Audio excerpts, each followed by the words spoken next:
আসসালামু আলাইকুম ভিউয়ার্স। তো আজকে আপনাদের একটা নামাজি হিজাব কাটিং করে দেখাবো। তো হিজাবটির জন্য আমি আড়াই হাত বহরে 3 গজ কাপড় নিয়েছি।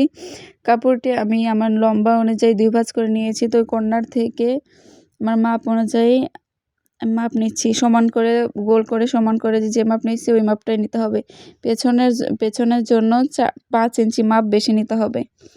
সামনের মাপের থেকে পেছনে 5 ইঞ্চি মাপ বেশি নিতে হবে। তো আমি গোল করে এই যে দাগ দিয়ে নিয়েছি, সে দাগ অনুযায়ী কাটিং করে নিচ্ছি।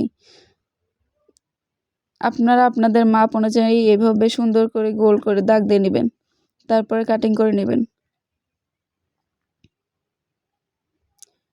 এই যে দেখুন আমি কেটে নিচ্ছি।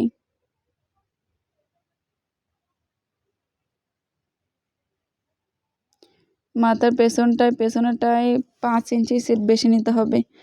তো আমার আমার হিজাব কাটিং করা শেষ। তো সামনের যে কুচিটা দেব আমি মুখ আটকানোর জন্য, সেটার কুচির কাপড় আমি কেটে নিচ্ছি।